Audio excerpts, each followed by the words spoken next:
Hi guys, I'm Scott Lucrei and welcome back to Hyrule Hyjinx. It's another lovely Wednesday, and today I have a very special guest joining me on the show. The show? Can we call it a show? I just call it, a style. A style? Running commentary? A style of TV. Anyway, this is Conradius, and he is my first special guest on this playthrough, and indeed on this channel. So he's going to be joining me today to make some fun commentaries and stuff. Last time we managed to find Princess Zelda and got set on a task to save the world by collecting the additional spiritual stones. There's 2 to go. We already have the Kokiri's Emerald, which is the spiritual stone of the forest. But now we're just making a short detour into the Lost Woods.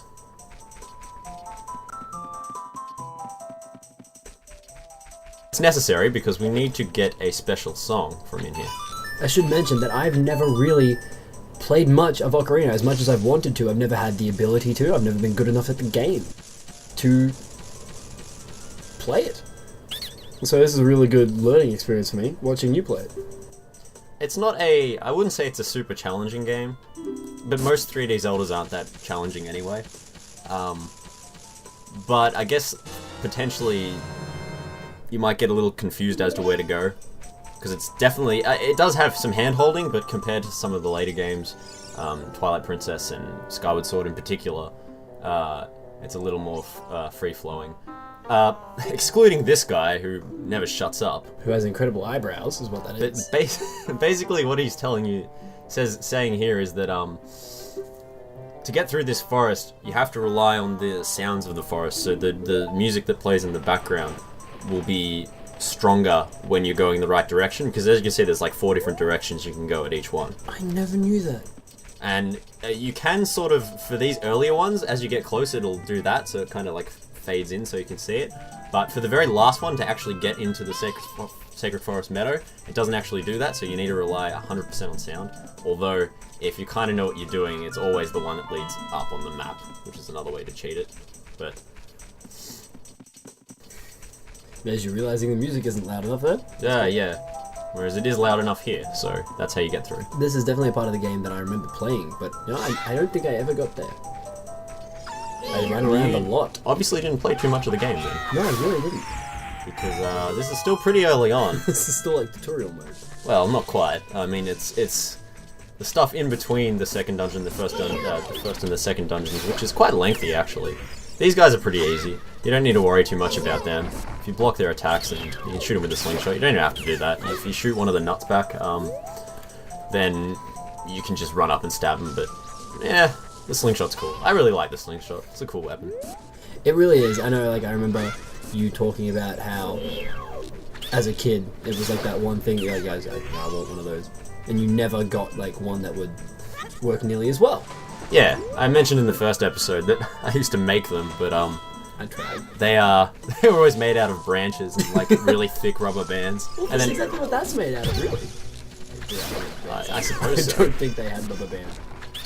Yeah, I don't know if that's just like a tight string or what it is. Something like that. Spiderweb. But anyway, this is the Sacred Forest Meadow, which is a very special place within the Lost Woods. And it also just happens to be the favourite hangout space for one Saria. But Link, obviously, well, it's not quite clear why Link would come back here.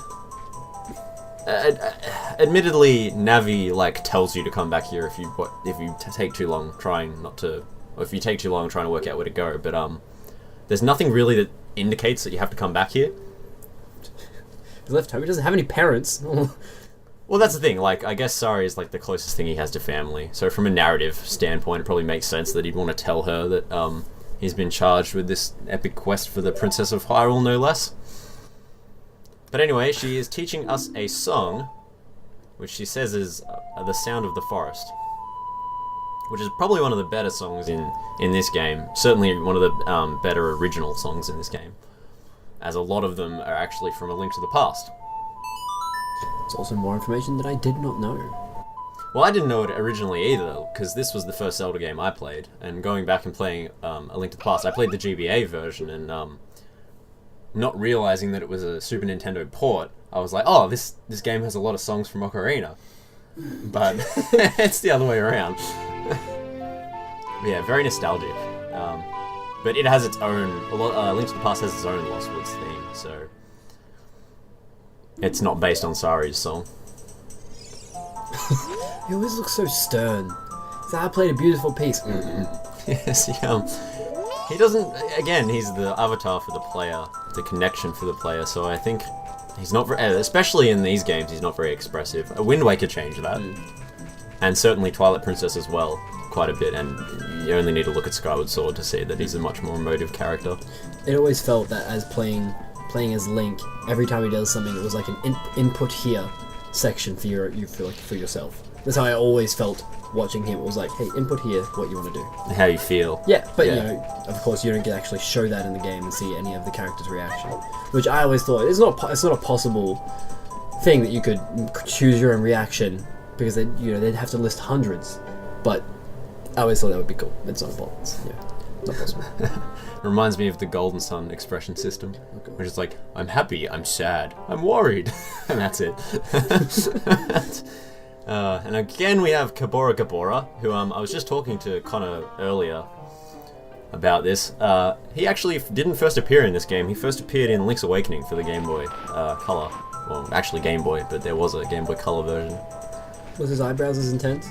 No. He always made me think of John Howard, I'm not gonna lie. Which, for my international viewers, John Howard was a long-serving Prime Minister here in Australia, and he had pretty intense eyebrows, you might say.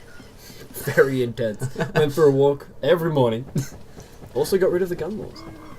No, he introduced the gun laws. That's like the best thing he did. Yeah, I meant like... Yeah. He got rid of guns. Yes. And I just accidentally said law afterwards. Yeah, he was a big proponent? Is proponent the word for someone who supports things? Yeah, I'll be honest, I don't know what that word means at all. I think it is. Whatever. He was a huge supporter and instigator of gun reform here in Australia. But anyway, that's got nothing to do with Zelda. I'm trying to do this to get across Hyrule Field quicker, because we've already been across Hyrule Field in the previous episode. Kind of dull. But I'm not very good at doing this, so I'm continuously adjusting my angle here, but I think I'm going the wrong way. Where are we? That's the ranch. Where's the... that's not it. It's off to the right. Yeah, there's the castle. Okay, okay. Yeah, sort of in the wrong direction there. Just a little bit. Still quicker. Yes. We're going to be heading up to Kakariko Village, where we're going to stop briefly to do something pretty important, which we have to do at night, so hopefully it'll still be night by the time we get there. And after that, we'll be heading up to Death Mountain. Oh, it's so scary. It is getting light. That is not good. Oh, you're going to move quicker. I do need to move quicker. Let's see if we can get there.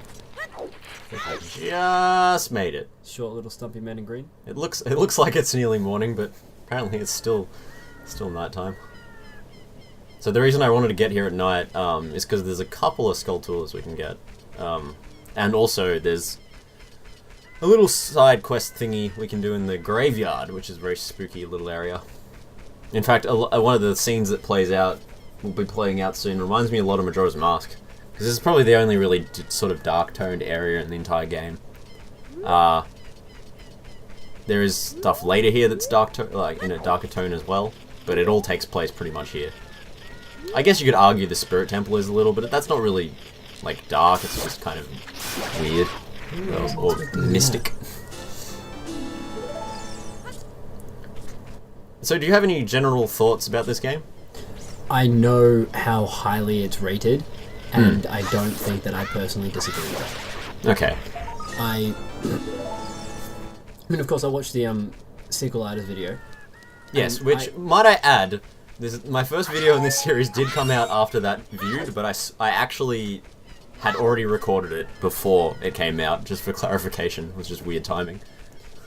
So I remember watching it. I know we talked about the video and our own thoughts about Ego's opinions and stuff, and I was like, oh, on the first video, you seemed to almost... It's like you hadn't heard what he had said and agreed with it. Yeah, which I hadn't. That's exactly correct. And as I said, I think pretty much everything he said was valid. Especially the stuff he said regarding the series as a whole. Just a little note, that little graveyard there with the flowers in front of it is where you can get the Hylian shield if you don't want to purchase it from the Market Bazaar. Oh. And here we need to play Zelda's Lullaby, as there is a Triforce crest there, and this is actually the tomb of the royal family, which we're going to be going into. Yeah, his critiques to the series as a whole, I couldn't disagree with in any way. Like, I think he's spot on. In regards to this game in particular, while everything he said I think is true, I think perhaps he's being a little too harsh on it. Considering it was A, the first game to go 3D in the series, and B, one of the first 3D games that a lot of people played. I mean, it's not easy going from one dimension to another. And there aren't a lot of games that did it better. I mean, you could say Metroid Prime probably did, but that's probably one of the only other few ones.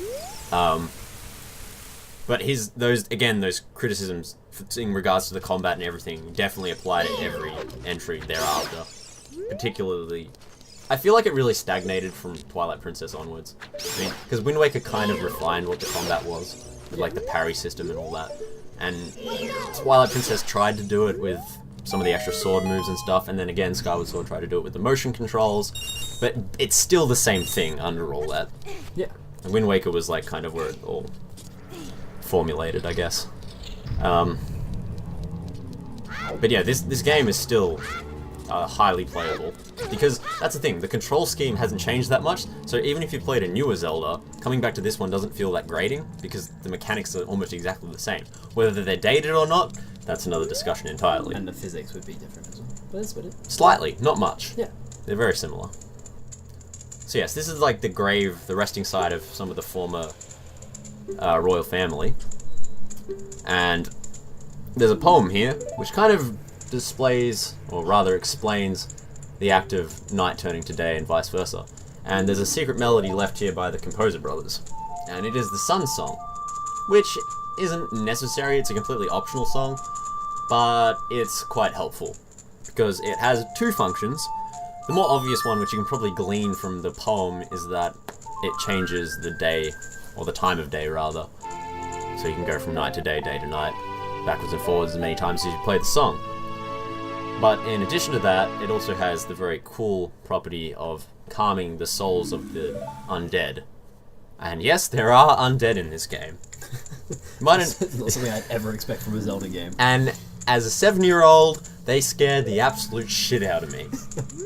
Although I feel sorry for my best friend who, his experience was Resident Evil instead. I heard about at that this. age. So, sorry to him. Shout out to him as well. But yeah, you can play this song here, and they all freeze. These things are known as re-deads.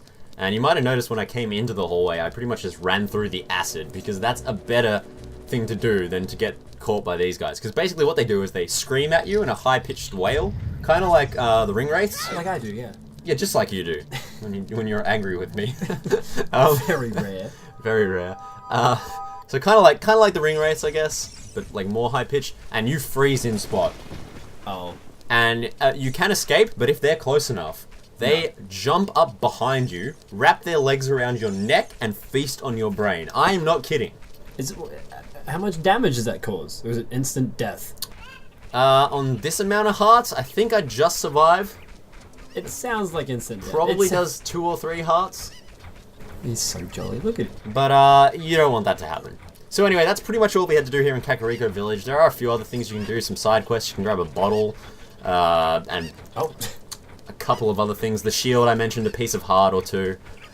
But, as I said on this playthrough, we're pretty much just sticking to the main quest. And I think I'm just going to check how many skull tools I have. 8, which I think you get them in the rewards in amounts of 10. So, unfortunately, I can't get one now. Anyway, this road is closed, and this guy's not going to let us through. So this is kind of, I guess, their way of saying, you can't come here until you've seen Zelda, because then you can show him Zelda's letter, and then he'll open the gate for you. So that's definitely what they were trying to do there. I kind of like it because, in a way, it's like you could come to Kakariko Village and maybe do some of the side quests, but you couldn't go further on. So it's kind of, it's not ideal because it's still sort of keeping you on this linear path.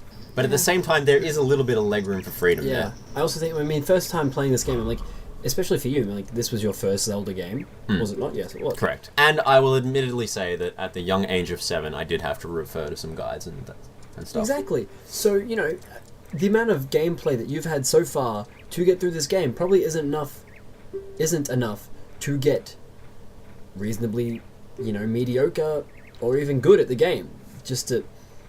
I think that going to do those side quests, learning more about the game, how to play the game, is a good tactic, especially for a first time go through. Definitely. And I mean, a lot of games today, like, handle this much, like, worse. Oh yeah. Like, we're talking compass points, waypoints, corridors that you just walk down. I mean, that stuff. What is this? That's so irritating. That doesn't leave. There's no sense of adventure there. Like, you're not going on a journey. You're just following someone's preordained path through a world. It's not exploring a world. It's just the crucial path. Exactly. Critical path. Which is kind of one of the issues with Skyward Sword, because it doesn't really have an overworld. But I'm going to try to stop talking about other Zelda games. Just focus on this one. So these things are known as Tektides, which have been around since the original game. And they're a lot easier to kill than they are in the original game. Holy shit. And because I love the slingshot so much, I'm always going to try and get a couple of hits off. And that was a fail. That's definitely like a tactic of mine. Always getting range shots in. Well, look at this. If you're good enough, yeah, which I consider myself pretty good, you can do stuff like that. 2 shots. 2 shots, that's all you need. In a game like Dynasty Warriors, or even this, I always get my bow out if I see, just one enemy. I'm like, let's hit these guys a few times so I don't have to bother with the sword fighting. Well, it's like, it's player choice to, like, sparse up the combat. Oh, yeah. Now, sparse up? I meant spice. This is the Dodongo's Cavern, which we cannot enter without permission, and as you can see, there is a giant boulder in front of it, which isn't good. And this jolly round fellow is a Goron. Wow. And they are the people who live in the mountains here. Blonde hair, purple eyes. I don't think that's hair. I've never thought of it as hair. Maybe it's sand. It could. I guess it is hair actually, because he's got a goatee. He's got a. Yeah, he's got. Whoa! I always thought it was like a horn, but I guess it is. I guess it is a beard. Yeah. He has a goatee horn. Yeah, that's what a goatee horn. It's a goatee horn. But yeah, they're really cool. I love Gorons. Gorons were a first for the series in this game. I believe the Kokiri were. Yes, they were as well. In fact, a lot of the races actually. In fact, I think there's only one, apart from the Hylians, I think there's only one returning race. The rest are all fresh. I didn't know that. So, yes, well, we haven't got to them yet. This guy's crazy. You want to watch him? He'll take you out. So you haven't, had you ever gotten this far playing yourself? No. Not at all. I don't think I ever made it into any form of, like, feeling of overworld. Okay. If that makes sense. Yeah, I never played the game and I actually felt like I got past the tutorial version, sort of thing. Like, I always felt like... So, did you do the Deku Tree? I think so. And beat Goron? This is a while ago. This is 4 or 5 years ago since I ever attempted it. And then, I was quite young myself, being like 13, 14, but I hadn't played many, if any, games like this. The closest game that I can think of that would be anything near a Zelda game would be Ratchet and Clank, and even that's got a massive, just critical path. Yeah, I mean, Ratchet and Clank's probably more along the lines of, like, Banjo-Kazooie or whatever, something like that. Yeah, exactly. Which, back in the day, those two games, meaning Ocarina of Time and Banjo-Kazooie, are not comparable at all. They're totally different games. Oh, definitely, I can see who this Goron is. It's great. Yeah, it's well, not ideal, is it? But he's saying that we might have come down here to eat the red stone. We didn't come here to eat the red stone. We're looking for a red stone, or assumedly, maybe. Is the spiritual stone red? It could be. This guy is telling us that. And so he's saying that it was here, but it's not here anymore, which isn't good. And he thinks that Big Brother took it away. The one guy who watches all those people in that house? Jesus. Yes. He just never lets up. It's just interesting to me because you're obviously, about, 4 years younger than me? About that, yeah. And, like, for me, like, 'cause I'd say we're, like, as into games as each other, basically. Maybe I'm a little more. I would say you're a little into games, and they're more, it's weird to say, and it's odd to say that games are more accessible to you, but they are. I never bought many of the consoles. I always played what was at my friend's house. sort of thing. And that's just the way I was brought up. Yeah, but you're still like really passionate about it, so that doesn't really matter. That's just I loved it. that's just your experience. It's not your like commitment, Yeah, your exactly. integrity, I should say. But yeah, because you're a few years younger than me, like everyone around my age who was into games when I was younger, like they've played this. And a lot of my friends have too. Yeah. But yeah, it's just something that I never happened to do. Like it never was a game for me as a kid where I would go around to someone's house and we would play Ocarina of Time. It was always like, hey, you want to play Mario Tennis because it's a competitive game, right, or it's a co-op game. You know, playing a game where one person plays the game, especially something as lengthy as Ocarina of Time. Like, I mean, you don't really, if you're good at the game, you don't really die in Ocarina of Time. You know? Yeah, true, very true. While when you're playing with two people, the way to play any game, if you're playing with two people and you are playing something like Legend of Zelda, the way that gameplay is, sort of thing, like, you know, it's just the one person playing the game, you would always swap when you die. Yeah, because if one person gets frustrated, you swap over. Yeah. Same kind of thing with like Dark Souls. Yes, 100%. And you can't do that with this. There's no real way to be like, hey, you can have a turn now. It's just like the person playing the game has to turn around and be like, your turn now, and no one does that. So yeah, I totally get that. I mean, for me, like, if I was playing this with you, like, I probably would let you play quite a bit, because... You just make me play quite a bit. Because, like, especially the early half of this game, like, probably until... Yeah, 2/3 of the way through the game, like, I know it so well. This guy is raving. Yeah, yes, we should probably address that. This is Darunia. He is the king of the Gorons, and the holder of the spiritual stone of fire. And he was feeling a little depressed, and we used the Zelda's lullaby to open the door and come through, meaning we were the representative of the royal family, who it was the only person he wanted to speak to. But he still didn't want to talk to us, because he's like, why are they sending a kid to speak to me, blah blah blah blah blah. So we played Sari's song, for hell knows why reason, and that snapped him out of his depression. Which is one of the hardest things to work out in this game. It's kind of random, but it's hilarious either way. He just calls it a hot beat. I don't remember that song being a dancing tune. No, there are some like dubstep versions. I've heard them. There's probably a reason from that. He probably made them. He might have inspired them, yeah. Quite easily. That's nice. I was wondering, what is the symbol on the back of that shield? Well, yeah, that's actually a very good question. I don't actually know. I mean, I assume it's like some sort of Deku symbol that you only see once. Actually, no, I know what it is. That's the Kokiri's emerald. Oh. It's just missing the emerald part. It's like the gold encasing of it. That's cool. Yes. Anyway, we just got the Goron's bracelet. It's a bracelet? Yep. And what's really cool about it is you can actually see it on Link's wrist. I'll show it off here. Which is really cool. I like how, with that and with some other things you get later in the game, they actually visibly alter your appearance. But basically, what it lets Link have enough power to lift up bomb flowers, which you might have noticed a few on either side. I'm going to actually use some around here. This is a shortcut to the Lost Woods, which means you don't have to trek all the way from Kokiri Forest all the way to here by going across Hyrule Field and through Kakariko Village. That's real pointless. Yeah. Granted, you don't really need it for anything. It's just... And it would be really nice if he gave you the bracelet before you learn Saria's song, so then if you hadn't learned Saria's song, you could blow up the shortcut and go learn Saria's song and then come back. But no, you need Saria's song to get the bracelet. I mean, like, for a plot device, I guess it makes sense, but, you know, that would have been nicer. Yeah, I agree with you. I guess it feels like that shortcut's put there as just, like, a form of exploration. Yeah, and I mean, the good thing about it is, like, if you're having a hard time with, say, the next dungeon, you can go back to... There's plenty of side quests back in the Lost Woods and Kokiri's Forest as well.